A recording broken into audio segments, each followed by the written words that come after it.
అద్భుతాలతో ఆశ్చర్యకార్యాలతో దేవుడు మనకు జీవితాలకి కావాల్సిన ప్రకృతాన్ని సమకూర్చడానికి ఆయన దేవునికి స్తోత్రం. అవ్వ పండు తీసుకొచ్చి ఆదాము చేతుల్లో పెట్టింది కరెక్టే, దేవునికి స్తోత్రం హల్లెలూయా. కానీ ఆదాము పరిస్థితి ఏంటి? ఎంత ఉండొచ్చు, ఎంత బాధపడి ఉండొచ్చు, ఎంత వేదన పడి ఉండొచ్చు.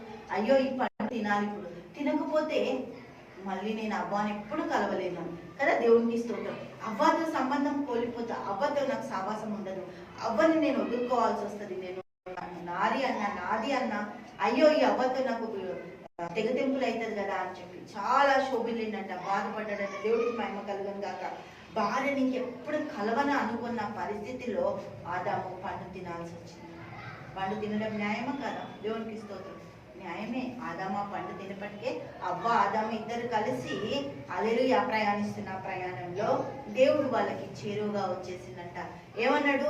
హల్లెలూయా, ఆదాము నువ్వు ఎక్కడ అంటే, నువ్వు ఇచ్చిన నేను ఆ స్త్రీ తెచ్చి కాబట్టి నీకు కనబడకుండా దాక్కున్నాం మేము. మా జీవితం అంత భయంకరమైపోయింది కదా, దేవునికి స్తోత్రం హల్లెలూయా.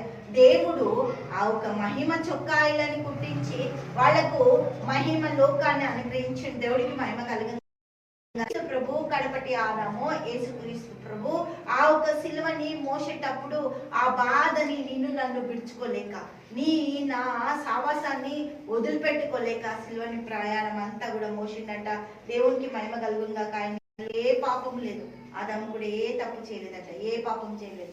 కానీ భార్య చేసిన తప్పుకి తన శిక్ష అనుభవించిండు. దేవుడికి స్తోత్రం హల్లెలూయా. యేసుక్రీస్తు ప్రభు సిలువని మోయడానికి మోస్తున్న ప్రయాణంలో ఆ ఒక త్యాగపూరితమైన జీవితము నీకు నాకు ఇవ్వడానికి అవ్వకి మరణము వచ్చేసింది, మరణంలో ఉంది. అని ఆదాము జీవంలో ఉన్నాడు, జీవంలో నుంచి మరణంలోనికి ఇప్పుడు భార్య కోసం వెళ్ళిపోతుంది. దేవునికి మహిమ కలుగును గాక. సిలువ ఎంత భయానకమైన పరిస్థితి అయినప్పటికీ కూడా శాపం లేని ఆయనని శాపంగా చేసేసింది. దేవునికి స్తోత్రం. 2వ కొరింథీయులకు రాసిన పత్రిక 5వ అధ్యాయము 20వ వచనం మనం చూస్తే,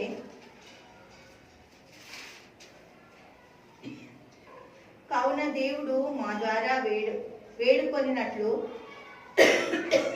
క్రీస్తు రాయబారులమై దేవునితో సమాధానపడు మిమ్మల్ని బతిమాలుకొచ్చున్నాం. ఎందుకనగా మనం ఆయన యందు దేవుని నీతి అగునట్లు. దేవుడికి మహిమ కలుగును గాక. ఆదాము చేసిన ప్రతి దాంట్లో నుంచి అవ్వ జీవితాన్ని కట్టడానికి యేసుక్రీస్తు ప్రభు చేసిన ప్రతిది కూడా నిన్ను నన్ను సంఘంలో పెట్టి, సంఘంలో భద్రపరిచి,